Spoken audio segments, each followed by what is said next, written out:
राजस्थान में चुनावी मौसम जो है वो गर्माहट ले रहा है और मौसम में ठंडक घुल रही है। ठंडक क्यों घुली है? क्योंकि सर्दी बढ़ रही है और सर्दी बढ़ने की वजह शायद ये है कि हिमाचल के नेता भी अब राजस्थान में आ रहे हैं। सूखे हमारे साथ हिमाचल के चौपाल विधानसभा क्षेत्र के लगातार वहां विधायक जीत रहे बलबीर सिंह जी वर्मा हैं। वर्मा साहब, कैसा लगा राजस्थान आके?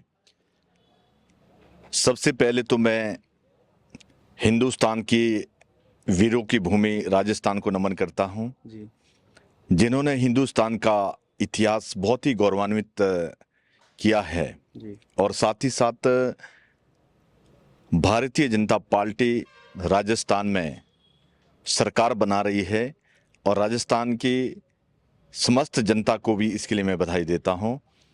और हमारे जालोर चुनाव क्षेत्र से हमारे बहुत ही वरिष्ठ नेता, पूर्व में रहे मंत्री, 4 बारी रहे विधायक, ये इस बारी भारी बहुमत से ये जालोर विधानसभा से जीत रहे हैं। तो ये आप ज्योतिष देख रहे हैं, कोई एस्ट्रोलॉजर हैं आप, या पॉलिटिकल एनालिसिस है आपका? ये पॉलिटिकल एनालिसिस है जी और जनता के विचार मैं यहाँ बहुत दिनों से घूम रहा हूँ। जी यहाँ पर 6 मंडल है, 55 पंचायतें हैं जी जी और 258 बूथ है। मैंने 258 बूथ हैं। मैंने बहुत जगह घूमकर यहाँ की जनता की हृदय से आवाज को सुना है। यहाँ हमारे देश के यशस्वी प्रधानमंत्री आदरणीय श्री नरेंद्र मोदी जी के साथ और प्रदेश के नेतृत्व के साथ और यहाँ की कैंडिडेट के साथ जनता हृदय से जुड़ी है। और मैं आपको ये आपने देखना 3 तारीख को रिजल्ट आएगा, उस दिन जालोर से हमारे आदरणीय पूजनीय जगवेश्वर जी भारी बहुमत से जीतेंगे। जी जी जी।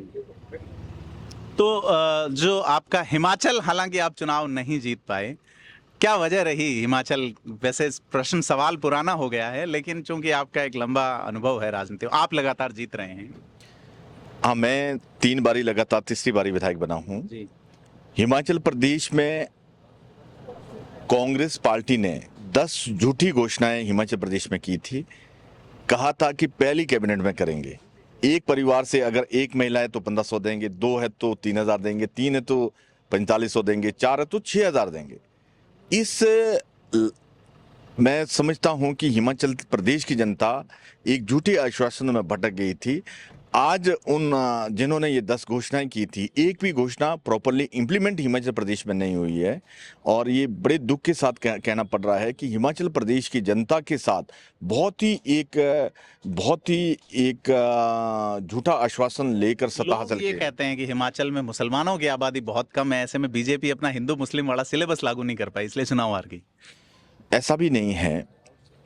ये बात ठीक है कि हिमाचल प्रदेश, मेरे चुनाव क्षेत्र में भी मुस्लिम की 6000 वोटें हैं। जी, चौपाल चुनाव क्षेत्र में 6000 वोटें हैं। 6000 तो बहुत कम है। हाँ, पर हिमाचल प्रदेश में छोटी विधानसभा होती है। हमारे 80-90 लाख वोटर की विधानसभाएं होती हैं और यहाँ देख रहा हूँ मैं, यहाँ 2,80,000 की विधानसभाएं होती हैं।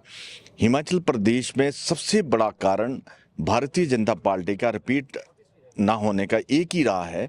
कांग्रेस ने 10 झूठी घोषणाएं की थी, जिसमें महिलाओं को 1500। तो बीजेपी बता नहीं पाई कि ये झूठ है चुनाव के दौरान? हम बहुत बताया था, पर कई बारी इलेक्शन टाइम में बहुत सारी बातें ऐसी होती है कि जनता, एक हिमाचल प्रदेश की जनता भोली वाली जनता है और हिमाचल प्रदेश में 85% जनता गांव में रहती है, किसान बागवान है। और उन्होंने बहुत सारी झूठी घोषणाएं करके हिमाचल प्रदेश की जनता को ठगा है। राजस्थान की बात करते हैं सर। राजस्थान में कौन सीएम कैंडिडेट कौन होगा? आप क्या देखते हैं वहां बर्फ से बैठ के इस रेगिस्तान को? सीएम की कैंडिडेट की ये तो हमारा लेवल ही नहीं है। हमारा तो सिर्फ ये है कि लोग पूछते नहीं है कि किसे बना। हाँ, ये बात ठीक है कि जनता के बीच आवाज अलग अलग है, पर जनता की दर्द और जनता की आवाज को हमारे हाईकमान सुनेंगे। और इसका भी प्रॉपरली हाईकमान हर चीज बहुत बारीकी से देखती है। नहीं, हाईकमान आपके माध्यम से ही देखती है। आप आज हाईकमान के तो प्रतिनिधि हो, आपने कोई चेहरा देखा यहाँ की चलो इसको बना देते हैं? ये हमारे प्रोवोगेटिव में नहीं है। हमारा तो सिर्फ हमारा जो वर्क है ये सिर्फ जलौर विधानसभा में प्रत्याशी को विधानसभा से प्रत्याशी को जताने का है और ये उसका हाईकमान खुद अलग से आंकलन करती है। जो जमीन से जुड़े हुए नेता है जिन्होंने बार बार इस प्रदेश की सेवा की है, वो देश के हमारे जो वरिष्ठ नेता है वो सारी चीजें देखते हैं। तो ये बलबीर सिंह जी मरवा से हमने बात की। एक चीज़ कॉमन है इस चुनाव यात्रा में कि बीजेपी के नेता जो है उनको लगता है कि कोई एक ऐसी क्लास लगती है जिसमें जवाब तय से होते हैं कि यही जवाब देने हैं। जनता के सवाल है कि भाई कौन सीएम होगा तो आलाकमान तय करेगा। आलाकमान ये कहता है कि जनता जो कहेगी। देखना है 25 तारीख को जनता क्या कहती है और उस कहने का परिणाम 3 तारीख को क्या होता है। हम आपसे लगातार जुड़े रहेंगे और वीडियो को देखने के लिए धन्यवाद और आपसे अपील है कि आप कमेंट और लाइक शेयर जरूर करें।